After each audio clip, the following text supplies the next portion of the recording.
اعوذ باللہ من الشیطان الرجیم بسم اللہ الرحمن الرحیم سورۃ الانشراح بسم اللہ الرحمن الرحیم الم نشرح لک صدرک ووضعنا عنک وزرک الذی انقض ظہرک ورفعنا لک ذکرک۔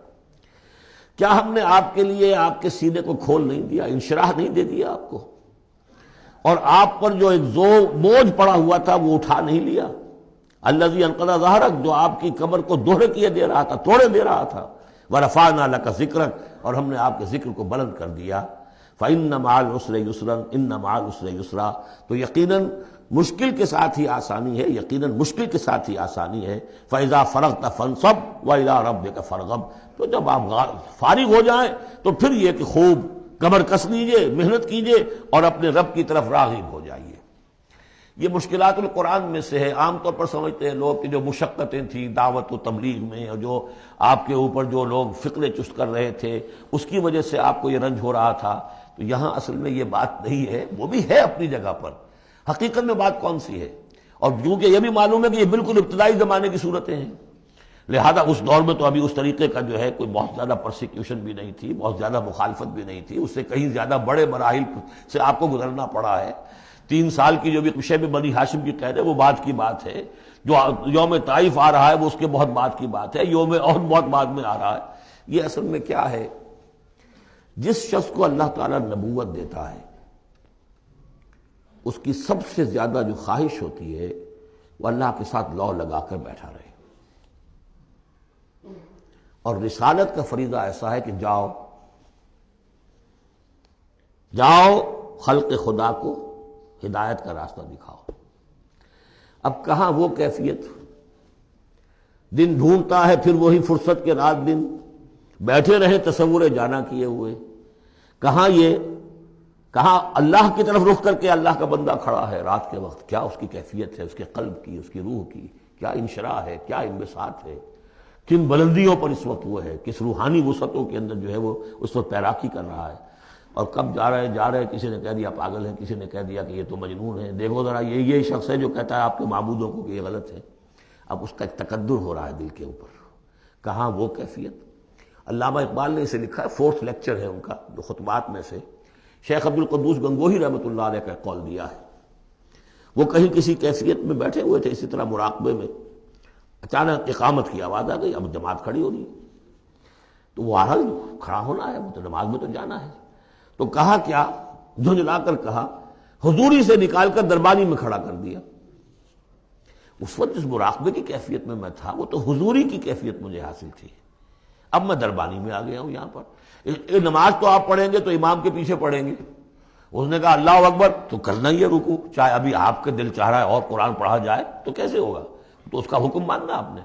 آپ چاہ رہے ہیں سجدے میں پڑے رہے ابھی سر نہ اٹھائیں، لیکن وہ تو کہے گا اللہ اکبر، تو سر آپ نے اٹھانا ہی ہے۔ تو وہ ایک اور نظام ہے، وہ نظام با جماعت ہے، اس سے ایک جماعت کی تشکیل جو ہے وہ مطلوب ہے، اور ایک ہے انسان کا اپنا روحانی طرف ہو، اس کے کچھ اور تقاضے ہوتے ہیں۔ تو جیسے حضرت موسیٰ سے کہا گیا، ہر دفعہ آپ نے دیکھا اذهب الى فرعون انه طغى، اور وہ اگر وہیں پر رہتے، ڈیرا لگا دیتے، ہر وقت گفتگو ہو رہی ہے، مخاطبہ مکالمہ مل رہا ہے، تو جو لذت اس میں تھی، اس کے اندر جو ہے وہ جو مشقت ہے وہ یہ تھی۔ رفتہ رفتہ پھر آپ کا مزاج اس کا خوگر ہوا ہے، اور پھر یہ کہ جب اللہ تعالیٰ نے اس میں بہت سے لوگوں کو بھی شامل کر دیا، پھر وہ جو تسکین پیدا ہوئی کہ ایک شخص وہ ہوتا ہے جو اکیلا۔ اس کو مولانا روم نے بڑی خوبصورتی سے بارش کا ایک بتایا ہے مثال، کہ بارش میں ایک مرحلہ ہوتا ہے کہ سمندر سے بخارات اوپر جا رہے ہیں، نہایت صاف شفاف، اس میں تو کوئی قدورت نہیں ہوتی، وہ تو ڈسٹلڈ واٹر جا رہا ہے۔ وہ اوپر گیا، پھر وہ گیا، اس نے بارش کی شکل اختیار کی، جب بارش کو بن کر وہ گرا ہے تو اس نے اب فضا کو بھی دھو دیا، تو فضا کی قدورت اپنے اندر لی نا، فضا کو صاف کر کے وہ آیا نیچے، زمین کا بھی گند صاف کرتا ہے، صاف کر کے اور وہ گند لے کے دریا میں شامل ہوا، اور پھر گیا اور سمندر میں جا کر گند اس نے وہاں چھوڑا، پھر وہ پاک ہو کر صاف ہو کر بڑی ہی یعنی لطیف شکل میں پھر یہ ہو رہی ہے۔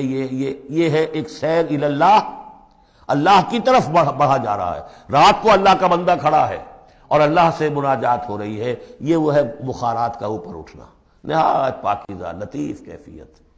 اور جب آپ آئے ہیں تو بارش کے مانند ہے، اب آپ دھو رہے ہیں، تو جو دھو رہے ہیں اس سے خود اپنے آپ کو بھی تقدر ہوتا ہے، کسی نے کچھ کہہ دیا، کسی نے کچھ کہہ دیا، کسی نے کچھ کہہ دیا، کسی نے فکرہ چست کر دیا.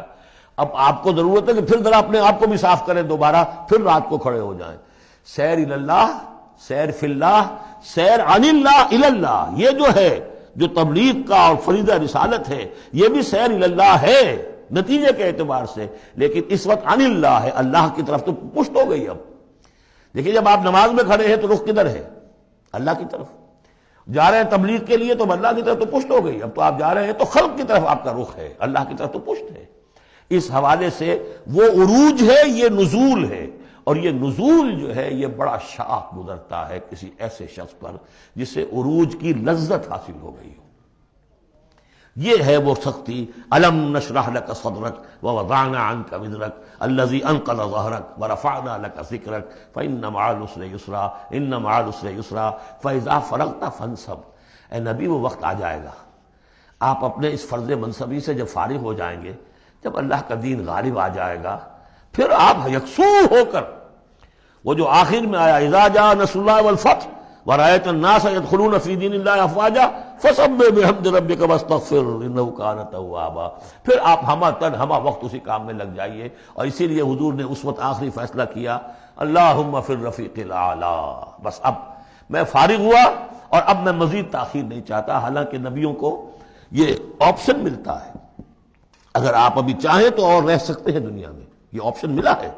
چنانچہ حضور نے اپنے مرض وفات میں جو خبر دی آ کر، جب آپ نے نماز پڑھائی ہے، بیماری میں ذرا سی کمی ہوئی تھی، باہر آپ آئے ہیں، حضرت ابوبکر نماز پڑھا رہے تھے، حضرت ابوبکر کے پاس جا کر آپ جو ہے بیٹھ گئے. اب حضرت ابوبکر جو ہے وہ اقتدا کر رہے ہیں حضور کی، اور پوری جماعت کر رہی ہے اقتدا حضرت ابوبکر کی. یہ نماز ہے، آخری باجماعت نماز.